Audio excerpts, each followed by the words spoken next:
Hey guys, welcome back to the homestead. So I was asked to give a 20-minute-ish discussion on some common issues I've seen in solar installations, specifically talking about like code compliant versus inspected. So when you're installing a solar system, you may or may not have an inspection, you may or may not have a permit process depending on where you're at in the world or country. So for the purpose of this, we're going to talk about the United States because that's what I'm familiar with and that's the code I know. So in the US, you'd get a permit, typically get a permit, and then you'd have inspections on the system as it's installed. And a system can pass inspection, but still not be code compliant.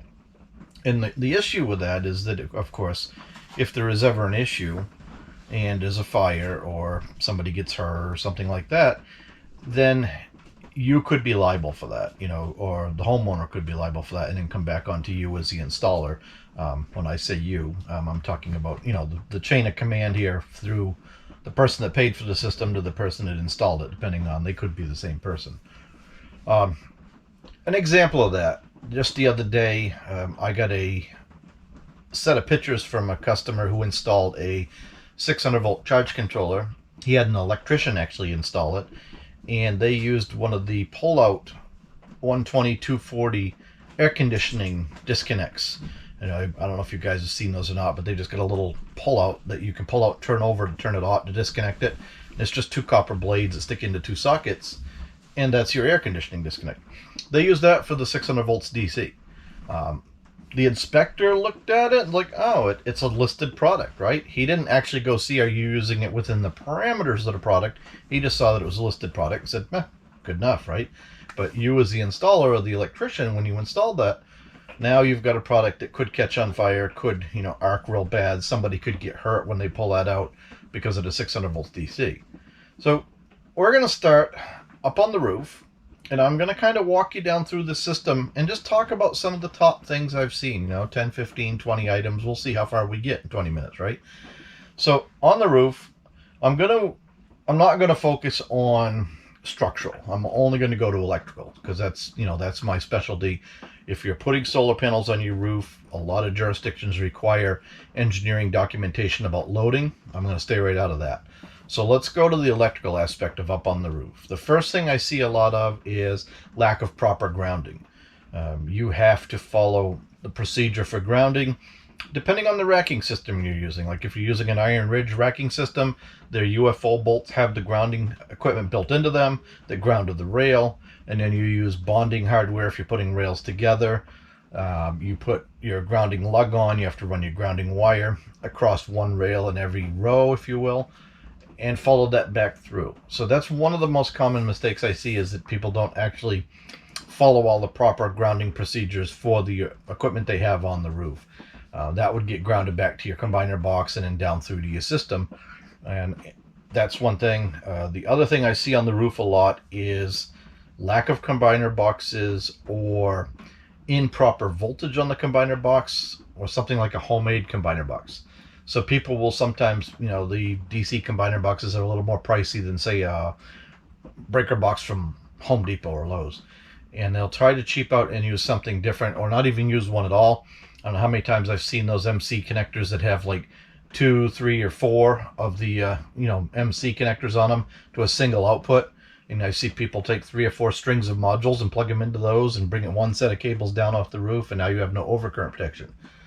Safety, that's a huge issue because, if you're not familiar with PV arrays, which I'm going to assume you are, but if you've got 4 strings of PV, 1, 2, 3, 4, and this string has a short in it somewhere, these 3 strings are now creating, say, 10 amps apiece, 30 amps back into this string, which is only rated for 15, and you're going to end up with something catching on fire over here. Whereas if you had the proper overcurrent protection in your combiner box, when this string shorts out and this 30 amps tries to flow back to it, this 15 amp fuse is going to blow, open the circuit, now we've got no fire. So that's one common mistake I see, is the not using a combiner box at all. The other one is using the wrong voltage.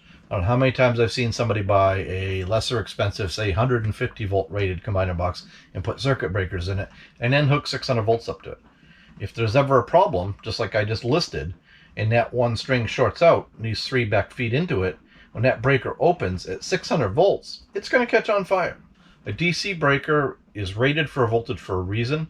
I'm not going to go down into the weeds on that because we don't have the time for that, but you do need to make sure you use the proper DC voltage rated breaker for your combiner box. Now we move down off the roof, and I'm going to stay right out of the homemade stuff because, again, it's got to be a listed product. If your license, your installation company is on the hook, if you're a certified solar installer, you don't want to be making something homemade to put up on that roof, because if there is ever a problem, they're coming after you. So definitely, stick with the product that is rated for the job. I mean, that's the key here all through this whole system, is make sure the part you're using is actually intended for the use you're using it for. Like that air conditioning disconnect. That would be perfectly fine on a mini split or an outdoor air conditioning unit that had a 20 amp draw, but not on a 600 volt DC. So we'll go down through into the system, and then we have a couple different ways the system can go. We can have a battery-based system, or we can have a purely grid-tie system. The purely grid-tie is pretty straightforward. Most of your grid-tie inverters have their DC disconnect, their AC disconnect, everything built in. So you're really bringing your PV down to that. You're hooking it up to your utility panel. You're putting the proper breaker in to backfeed in your utility panel. Don't see a lot of issues there. I mean, obviously there's some, but you don't typically see a lot. Those are pretty straightforward to install. Where we usually see all of our problems is in a battery-based system. It's not as familiar to you guys, you installers out there in the world, or you homeowners, any of us. It's different. Every one is a little different. The components are different. They require more parts, pieces, and more knowledge. So as we go into that, we have a charge controller, which takes the high voltage, or medium voltage, whatever you want to call it, from the PV array, steps it down and properly charges your battery. That there, what we see a lot in that world is no breakers. Again, the wrong breakers, AC breakers, air conditioning disconnects, 150 volt breakers on a 300 or 600 volt charge controller. Just, the improper parts. Again, you want to look at your voltage of your array and your voltage of your charge controller. If you've got a 600 volt charge controller, get a 600 volt breaker on the input side of that from your PV array. So you're going through that breaker. Make sure it's listed for DC. Make sure it's inside an enclosure that's listed for DC. You don't want these cables exposed. They can't be hanging everywhere. This has to be a tidy installation. Then on the battery side, the next common mistake I see there is wire size. It's interesting to see, and I see this more on the homeowner side of things than I do on the professional installers. But wire size can be a real issue. They tend to run smaller wires sometimes for the higher ampacity. You look at, say, like a Midnight Classic 150. It's good for 84 amps on a 48 volt battery. And I've seen a lot of those installed with like number 6 or number 8 wire, but they still put the 100 amp breaker on there. So remember that the breaker is there to protect the wire. So if you're going to use a 100 amp breaker, you have to have number 4 wire or larger. If you wanted to use number 8 wire, for example, fine. Go ahead and put a 50 amp breaker in there. Turn the current limit down on your charge controller so that it cannot trip that 50 amp breaker. But you really have to focus on your wire size and your breaker size. And the two of those work together. The National Electrical Code will spell that all out for you. You can look at that. You can look at the tables and figure out what those are. It's basically the same for AC and DC. You really just need to use, that table and make sure you're using the proper breaker for the wire size you're using. The other issue we see on these sometimes is voltage drop. So in a DC world, we're usually running with a little lower voltage. We're usually talking longer distances. So a good example of that would be, let's say we're running 60 or 70 volt PV array down to a classic 150, and we got to go 400 feet. Well, at that 60 or 70 volts, we got a single string, it's 10 amps, or maybe we got 3 strings and it's 30 amps. You cannot look at just the ampacity and say, okay, well, I've got 10 amps, a number 12 wire can handle 20 amps, I'm good, because the distance comes into play, and we have to use things like voltage drop calculators. I really like calculator.net, and they have a voltage drop calculator. It's very easy to use. It does AC and DC. It does all of that stuff. That one, I really enjoy that calculator rather than doing the math myself. But that's another thing we do see a lot is voltage drop. So you want to account for that in your DC system. So now we've got through, we're back into the main panel, if you will, for this inverter system. And this is another area where we see some issues. And I think one of the issue we see here is that a lot of people tend to not want to spend the money for the proper hardware. And what I mean by that is, like, if you're using a Snyder XW Pro or Plus inverter, the specific breaker boxes made by like Midnight Solar and made by Snyder themselves that fit up under that and have everything in that. They have the AC bypass, the AC breakers in and out. They have your DC big breaker for the battery. They have all your bus bars, locations for your charge controller breakers. And it's easy to look at that and say, okay, that is going to cost me $600 or $700, whatever the number is for that box. They vary depending on what you're needed for and what they do. But it's easy to look at that price and say, hey, I can buy this little box over here. I can go buy this from Home Depot, and I can do this, and I can get a disconnect from my local Napa Auto Parts for the battery, and then I can put a fuse in it.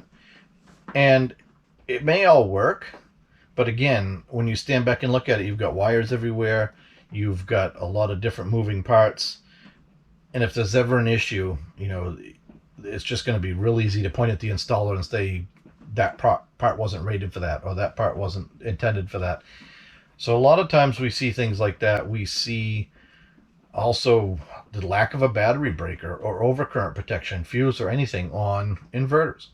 I've seen many 6,000, 7,000 watt battery based inverters connected directly to a battery with no breaker, no overcurrent protection. And that's just not a great idea, because any of these components can fail. And when you're looking at a battery bank, especially today's lithium, there's some serious stored energy available there.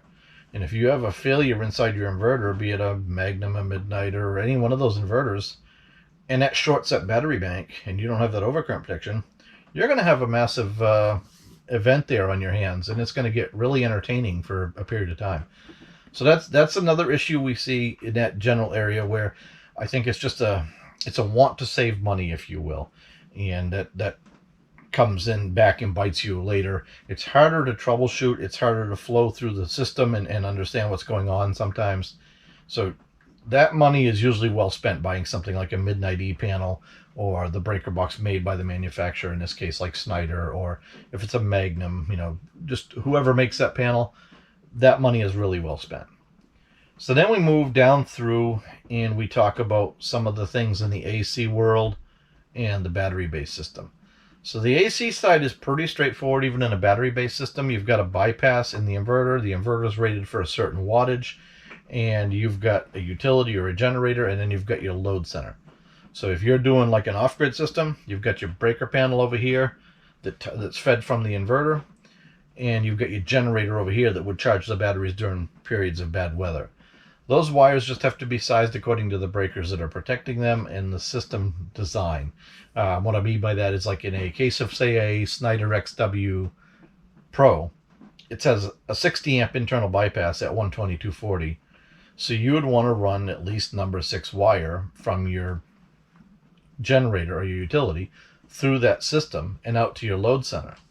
Now you may choose to run a little larger wire, but that breaker over here, if it's like a grid connected system instead of a generator, so if we're doing this as like a battery backup grid tie, you've got your AC panel and you've got your load center. This AC panel is going to need a breaker put in it that gets backfed from the XW when it's selling and feeds the XW when the loads are running and the grid is up.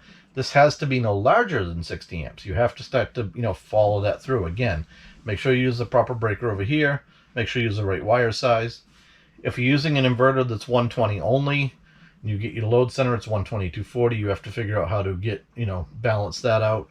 The other issue we see on a AC side is an imbalanced load center.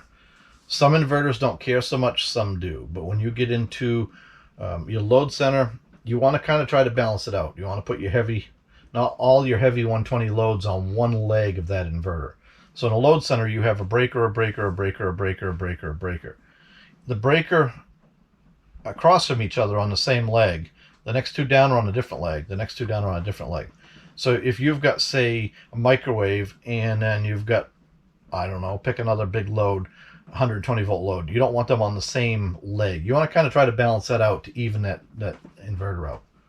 And that's kind of it on that side. We'll move down into the batteries a little bit. The batteries, the biggest thing we see here usually is really lack of overcurrent protection on multiple strings.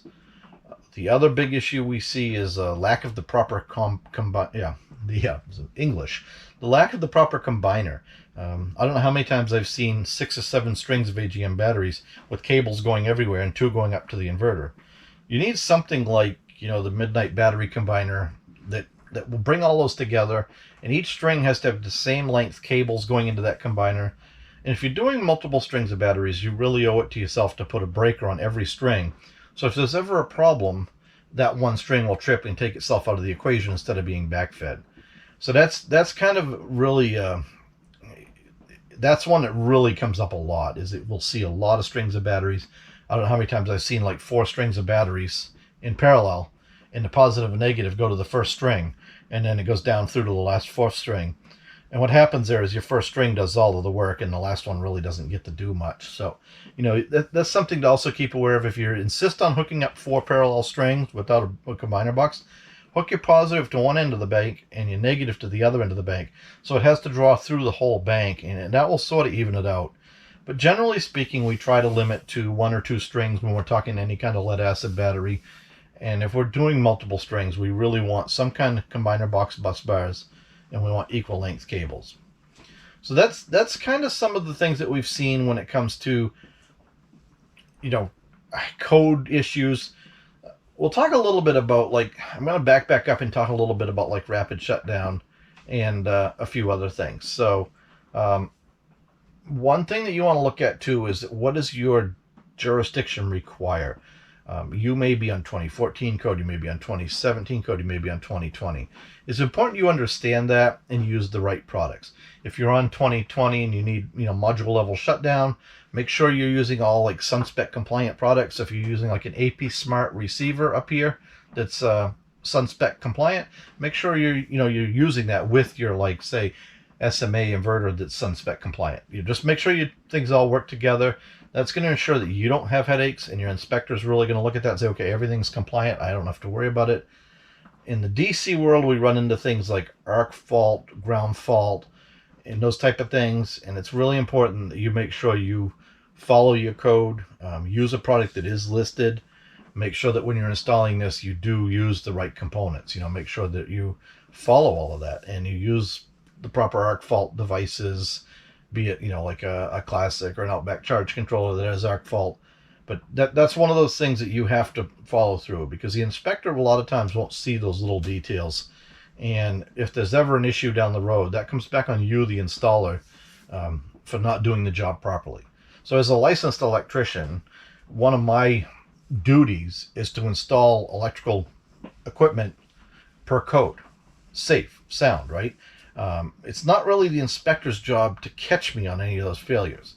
And what I mean by that is if I wire your house and I do something blatantly wrong, I use 14 gauge wire to go to your electric range, for example, and then I put a 100 amp breaker on it because I don't want the breaker to nuisance trip, and your house burns down when you're cooking Thanksgiving dinner.